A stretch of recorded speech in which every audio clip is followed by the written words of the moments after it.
Hey, you just signed a contract. Now I'm going to be asking you for an earnest money check. What is that?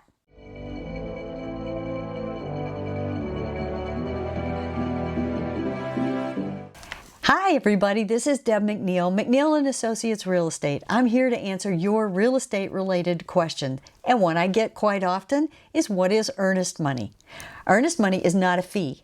It is a negotiated amount that will be held in trust at the title company during the escrow period. From the time you signed a contract until closing, that money is held as a skin in the game kind of thing. I always tell buyers the reason it's called earnest money is because you're showing to the seller that you are earnest in buying this house. You clearly desire to buy this house. We pick that up just as soon as the contract is signed. Traditionally, you got, according to our contracts, we've got 3 days to get it to the title company.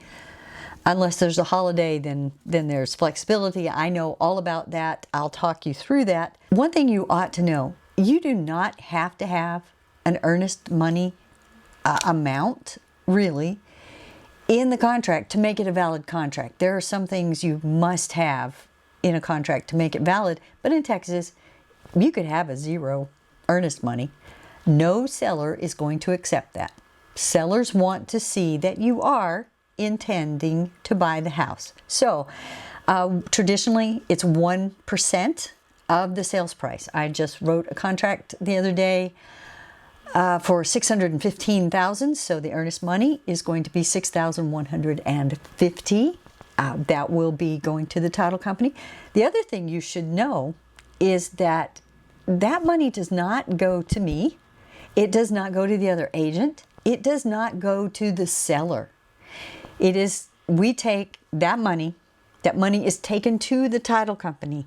They hold it in an escrow account, in a trust account, specifically for this purpose. If you get all the way to closing, you can apply, the buyer can apply that to their down payment, to their closing costs. It is, like I said, not a fee. That will get applied to the sales in your purchase. If something goes wrong, if the buyer flagrantly defaults, just doesn't carry through with everything, chances are that earnest money is going to be the damages that the seller receives for trusting and taking their house off the market.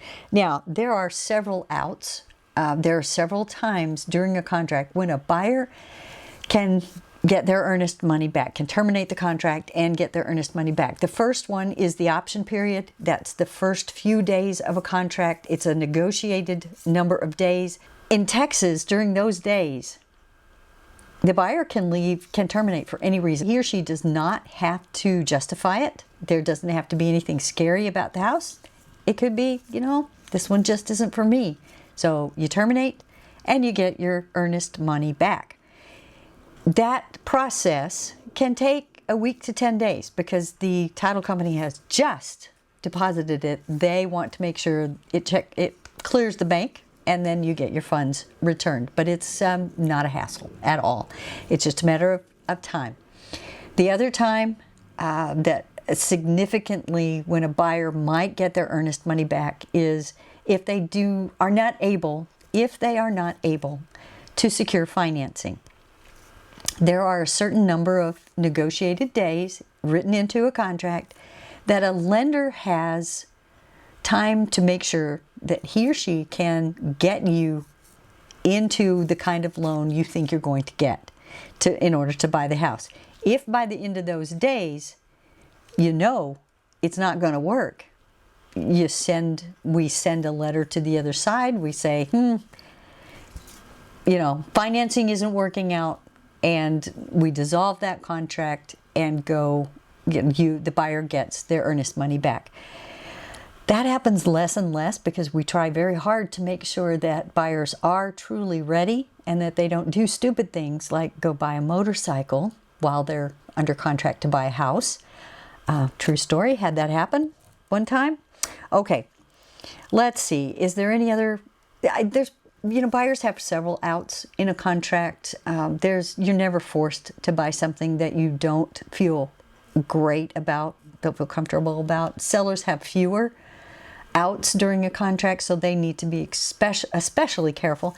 Look, all in all, an earnest money check, it's one of the best checks you're ever going to write. You are under contract to buy a house, and that is proof.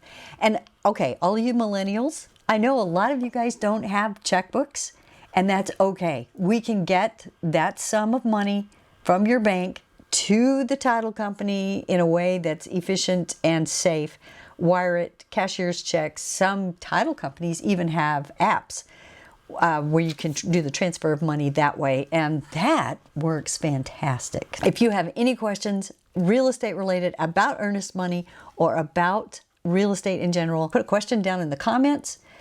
Give me a call. My contact information is always in the description box, and I would love to hear from you. Thank you again. Hit the like button, hit the subscribe button, and I'll see you next week.